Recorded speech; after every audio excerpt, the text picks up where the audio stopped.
Sejak tahun 1957, saat peluncuran satelit buatan pertama kali terjadi, berbagai pihak seperti pemerintah, perusahaan, dan lembaga penelitian telah menempatkan tanda kehadiran mereka di ruang angkasa. Namun, di tengah kompleksitasnya yang luas, ada suatu tempat yang memegang nilai lebih besar dibandingkan lokasi lain di alam semesta. Tempat ini disebut sebagai titik Lagrange, dan dari seluruh penelitian mengenai ruang angkasa, jelas bahwa peran titik ini sangatlah penting. Diberi nama Lagrange berdasarkan salah satu matematikawan abad ke-18 yang menghitung posisinya dengan tepat. Titik Lagrange ini memiliki keistimewaan karena merupakan titik di mana berbagai gaya dan tarikan gravitasi alam semesta mencapai kesetimbangan yang unik.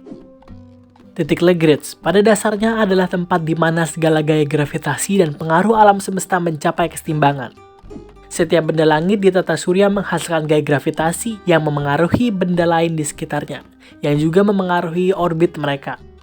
Gaya gravitasi yang berasal dari benda-benda besar di sekitarnya juga memengaruhi orbit benda kecil lainnya. Gaya ini bersatu dengan gaya-gaya lain untuk menentukan bagaimana bentuk orbit sebuah benda. Namun, titik Lagrange adalah titik di mana gaya-gaya ini secara mandiri saling menyeimbangkan. Jika sebuah benda dengan massa relatif kecil ditempatkan di titik ini, benda tersebut akan menjaga jarak yang tetap dari benda-benda besar di sekitarnya.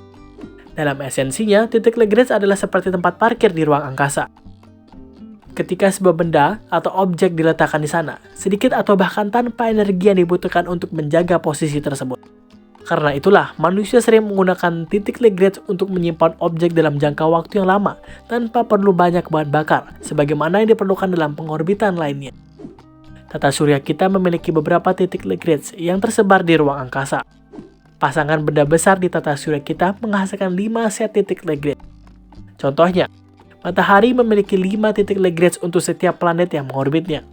Begitu pula dengan bumi dan planet-planet lainnya terhadap satelit miliknya. Meskipun ada lebih dari 1000 titik Lagrange dalam tata surya kita, hanya beberapa yang berguna bagi manusia. Banyak dari titik ini yang terlalu jauh atau tidak memberikan manfaat yang nyata bagi kita. Lebih lanjut, banyak dari titik ini yang juga tidak stabil. Saat ini, hanya ada 2 titik Lagrange yang sangat dimanfaatkan oleh manusia. Namun, di masa depan, mungkin kita akan menggunakan lebih banyak titik ini dan menjadikannya sebagai tempat penyimpanan eksklusif. Lalu, apa yang sebaiknya kita simpan di sana?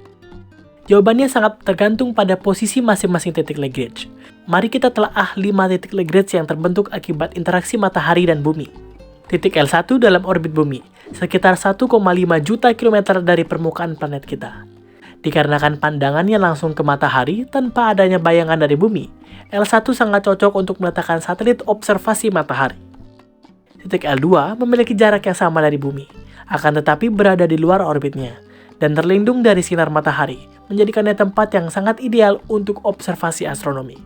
Pada tahun 2022 lalu, teleskop luar angkasa James Webb ditempatkan di titik ini, di mana bumi bertindak sebagai perisai terhadap cahaya matahari. Sementara itu, titik L3 terletak pada posisi yang misterius dan tidak akan pernah terlihat langsung dari bumi. Karakteristik ini membuat L3 menjadi subjek misterius dalam fiksi ilmiah, karena tersembunyi di balik kilat matahari dan titik ini belum banyak dimanfaatkan oleh para ilmuwan. Namun, ada perbedaan untuk titik L4 dan L5. Kedua titik ini memiliki karakteristik yang agak berbeda dari yang lain. Dalam setiap kelompok 5 set titik Lagrange, 3 titik pertama umumnya kurang stabil. Ini berarti objek yang ditempatkan di sana akan perlahan menjauh dari posisi tersebut. Namun, untuk menjaga objek tetap di titik tersebut hanya memerlukan sedikit bahan bakar untuk menjaga stabilitasnya. Stabilitas titik L4 dan L5 berubah-ubah, bergantung pada ukuran planet dan orbitnya. Semakin kecil ukuran atau massa planet dibanding orbitnya, semakin lemah gaya stabilitasnya. Sebaliknya, semakin besar ukuran atau massa planet, semakin kuat pula gaya stabilitasnya. Ini menjelaskan mengapa titik-titik yang tercipta dari interaksi matahari dan bumi menjadikan tempat yang paling stabil untuk penyimpanan. Titik-titik Lagrange secara alami menarik objek-objek luar angkasa, seperti yang terjadi pada titik L4 dan L5 antara matahari dan Jupiter yang menarik ribuan asteroid. Setiap titik Lagrange di tata surya kita memiliki karakteristik uniknya sendiri. Beberapa titik mungkin cocok untuk mengambil bahan konstruksi dari asteroid di sekitarnya. Titik lain bisa menjadi tempat yang ideal untuk stasiun pengisian bahan bakar bagi satelit yang menuju keluar angkasa, atau bahkan menjadi tempat tinggal bagi koloni manusia di masa depan. Titik-titik Lagrange ini telah menjadi tuan rumah bagi pencapaian teknologi yang canggih, dan mungkin suatu saat nanti akan menjadi titik awal bagi perjalanan manusia ke bintang-bintang.